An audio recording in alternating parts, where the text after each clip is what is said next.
Hi friends, అందరికీ నమస్కారం.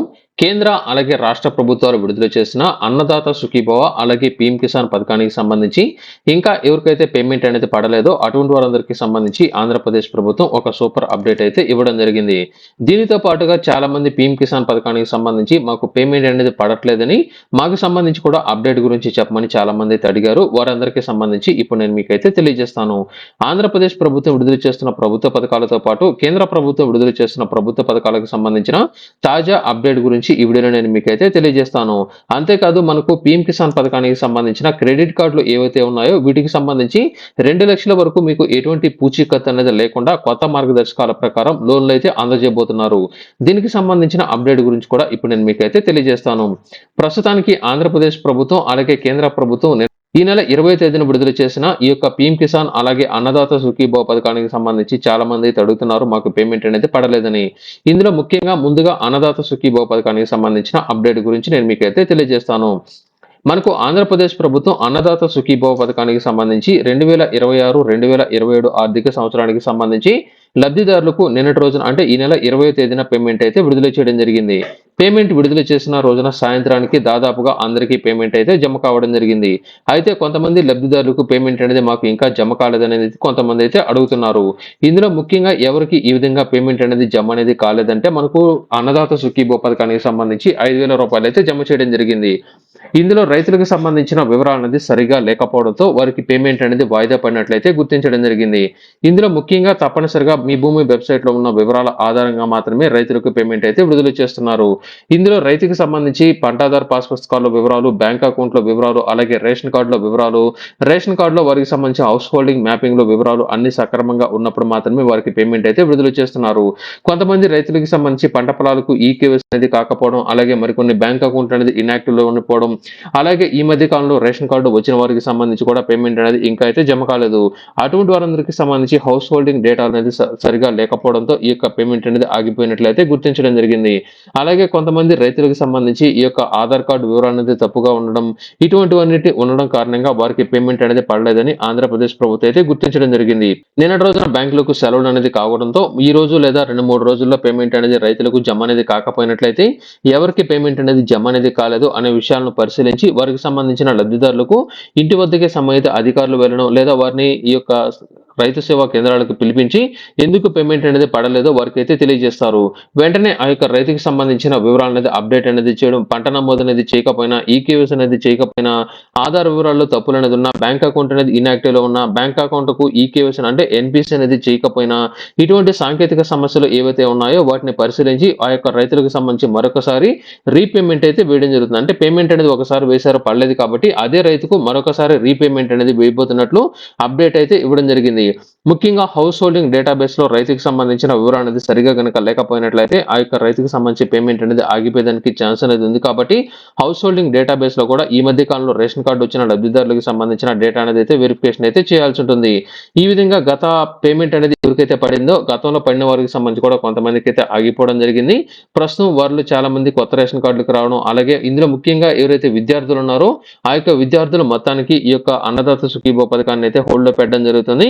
ఎందుకంటే విద్యార్థులకు సంబంధించి వారు విద్యార్థులు అంటే స్టూడెంట్సే కాబట్టి వారికి ఈ యొక్క రైతుల లిస్టులోకి రారు కాబట్టి వారి యొక్క కుటుంబంలో వారి యొక్క తల్లిదండ్రులు ఎవరికైనా సరే పంట పొలాలు ఉన్నట్లయితే వారికి పేమెంట్ అయితే వేస్తారు. విద్యార్థులకు సంబంధించి పంట పొలాలు అనేది ఉండి విద్యార్థుల పేరు మీద పంట పొలాలు అనేది ఉన్నట్లయితే వారికి అయితే రాదు. వారికి ఈ యొక్క తల్లికి వందన పథకానికి సంబంధించిన పేమెంట్ అనేది ఆల్రెడీ విడుదల అనేది చేస్తున్నారు కాబట్టి, లేదా ఫీజు రింబర్స్మెంట్ విడుదల అనేది అవుతున్నా కూడా వారికి ఆగిపోయేదానికి ఛాన్స్ అనేది ఉంటుంది. ఇవన్నింటినీ గుర్తుపెట్టుకోండి. మీరు ఒకసారి అయితే మీ యొక్క వివరణ అనేది ఒకసారి అయితే చెక్ చేసుకోవాల్సి ఉంటుంది. ఈ రోజు సాయంత్రం కానీ లేదా రేపు మధ్యాహ్నం లోపల ఈ యొక్క డేటా అనేది ఆన్లైన్ లో అప్డేట్ అనేది అయితే చేయబోతున్నారు. మీకు పేమెంట్ అనేది పడిందా లేదా, పడకపోయినట్లయితే దానికి సంబంధించిన రీజన్ కూడా మీకు అయితే తెలియజేస్తారు. ఇకపోతే పీఎం కిసాన్ పథకానికి సంబంధించి చాలా మందికి అయితే పేమెంట్ అయితే పడలేదు.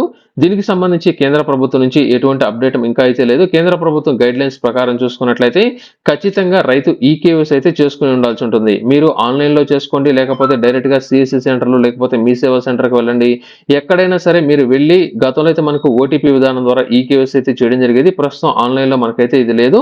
మీరు ఒకసారి డైరెక్ట్‌గా మీ సేవా సెంటర్‌లకు గాని లేదా సీఎస్‌సి సెంటర్‌లకు వెళ్లి మీ యొక్క రైతుకు సంబంధించిన ఆధార్ నంబర్ అనేది తెలియజేసినట్లయితే, లేకపోతే ఇక్కడ మీరు స్టేటస్ అనేది చెక్ చేసుకున్నట్లయితే మీకు సంబంధించి ఈకేవైసీ అనేది అయిందా లేదా ఇక్కడైతే చూపిస్తుంది. ఒకవేళ మీకు ఈకేవైసీ గనుక కాకపోయినట్లయితే వెంటనే ఈకేవైసీ గనుక చేసుకున్నట్లయితే మీకు పేమెంట్ అనేది 2, 3 రోజులు అయితే పడుతుంది. అలాగే రైతులకు సంబంధించి ఈకేవైసీ గనుక కాకపోయినట్లయితే ఖచ్చితంగా మీ యొక్క ఆధార్ కార్డుకి సంబంధించిన ఓటీపీతో గాని లేదా మీరు వేలిముద్రలు అంటే బయోమెట్రిక్ అనేది వేసి కానీ లేకపోతే కళ్ళకి సంబంధించిన స్కానింగ్ లేకపోతే ఫోటో అనేది తీసి అప్‌లోడ్ అనేది చేస్తే మీకు ఈకేవైసీ అనేది అయితే అవుతుంది. ఇందులో గతంలో చాలా మంది రైతులకు సంబంధించి ముఖ్యంగా పేమెంట్ అనేది ఆగిపోవడానికి సంబంధించిన కారణాలు చూసుకున్నట్లయితే ఆ యొక్క రైతుకి సంబంధించిన వివరాలు అనేది సరిగా ఆన్‌లైన్‌లో లేకపోవడంతో వారికి పేమెంట్ అనేది ఆగిపోయేదానికి ఛాన్స్ అనేది ఉంది. భూమికి సంబంధించి చాలా మంది రైతులు చనిపోయినట్లేదు ఆన్‌లైన్‌లో నమోదు అనేది చేయడం, రైతుకి సంబంధించి సక్రమంగా పట్టాదారు పాస్ పుస్తకాల్లో పేర్లు అనేది సరిగ్గా లేకపోవడంతో ఈ యొక్క ఎడిట్ ఆప్షన్ అనేది ప్రస్తుతం ఈ యొక్క పీఎం కిసాన్‌కి సంబంధించిన వెబ్‌సైట్‌లో ప్రస్తుతానికి మనకైతే లేదు. ఒకవేళ మీరు డైరెక్ట్‌గా ఈ యొక్క సీఎస్‌సి సెంటర్‌కి వెళ్లి మీరు ఎడిట్ అనేది చేసుకొని మీ యొక్క వివరాలు గనుక మార్చుకున్నట్లయితే మీకు పేమెంట్ పడేదానికి ఛాన్స్ అనేది ఉంటుంది. అలాగే గతంలో చాలా మంది ఈ యొక్క పీఎం కిసాన్‌కి సంబంధించిన వెబ్‌సైట్‌లో గాని లేకపోతే సీఎస్‌సి సెంటర్‌ల ద్వారా ఎవరైతే అప్లై అనేది చేసుకుని ఉన్నారో ఆ యొక్క రైతులు ఇక్కడ చూసుకున్నట్లయితే ఇక్కడ మీకు సంబంధించిన ఈ యొక్క డేటా అనేది చెక్ చేసుకున్నట్లయితే ఇక్కడ అంటే మీరు సెల్ఫ్ రిజిస్ట్రేషన్ చేసుకున్నారా లేకపోతే ఈ యొక్క సీఎస్‌సి సెంటర్ ద్వారా చెక్ చేసుకున్నారనేది ఇక్కడ మీరైతే చెక్ చేసుకోవాల్సి ఉంటుంది. ఇక్కడ చూడండి ఈ యొక్క ఆప్షన్ అనేది మనకు status of self register farmer లేకపోతే సీఎస్‌సి ఫార్మర్స్ అని ఉంది కదా, ఇక్కడ క్లిక్ అనేది చేసి మీరు వెంటనే దీనికి సంబంధించి గనుక చూసుకున్నట్లయితే ఇక్కడ ఈ యొక్క రైతుకి సంబంధించిన ఆధార్ నంబర్ అనేది ఎంటర్ అనేది చేసిన వెంటనే ఇక్కడ క్యాప్చా ఎంటర్ చేసి సెర్చ్ మీద క్లిక్ చేసినట్లయితే ఆ యొక్క రైతుకి సంబంధించిన అప్లికేషన్ అయితే మీరైతే చెక్ చేసుకోవచ్చు. ఇక్కడ చూసుకున్నట్లయితే మీకు అప్లికేషన్ అనేది రిజెక్ట్ గానీ లేదా ఏదైనా సరే ప్రాబ్లం గనుక ఉన్నప్పుడు మాత్రమే ఇక్కడ మీకైతే చూపిస్తుంది. డైరెక్ట్‌గా మీకు సంబంధించి ఎలిజిబిలిటీ గనుక ఉన్నట్లయితే ఇక్కడ నో డేటా ఫౌండ్ అనేది వస్తుంది. ఇక్కడ ఈ యొక్క రైతుకి సంబంధించిన అప్లికేషన్ అనేది రిజెక్ట్ అనేది అయింది కాబట్టి ఇక్కడైతే చూపిస్తుంది. చాలా మంది రైతులకు సంబంధించిన డేటా అనేది సరిగా లేకపోవడం లేదా వారు కొన్ని డేటా అనేది మిస్ అనేది చేయడం, సక్రమంగా అప్‌లోడ్ అనేది చేయకపోవడంతో వారి యొక్క అప్లికేషన్ అనేది రిజెక్ట్ అనేది అయితే అవుతున్నాయి.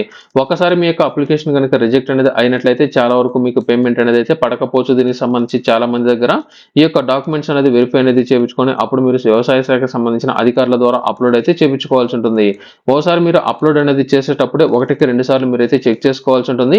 రైతుకి సంబంధించి ఖచ్చితంగా పీఎం కిసాన్ డబ్బులు పడాలంటే మీకు ముందుగా రేషన్ కార్డు అనేది ఉండాల్సి ఉంటుంది.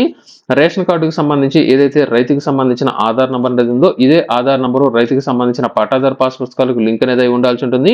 అదే పాస్ పుస్తకంలో ఎవరి పేర్లు అయితే ఉన్నాయో వారికి బ్యాంక్ అకౌంట్ అనేది సక్రమంగా లింక్ అనేది అయి ఉండాల్సి ఉంటుంది. అలాగే ఖచ్చితంగా ఫార్మర్ రిజిస్ట్రీలో రైతుకి సంబంధించి యొక్క గుర్తింపు సంఖ్య అనేది నమోదు అనేది అయి ఉండాల్సి ఉంటుంది. ఇవి అన్ని ఉన్నా కూడా ఖచ్చితంగా మీకు ఈ యొక్క పీఎం కిసాన్‌కి సంబంధించి ఈకేవైసీ అనేది కంప్లీట్ అనేది అయి ఉండాల్సి ఉంటుంది.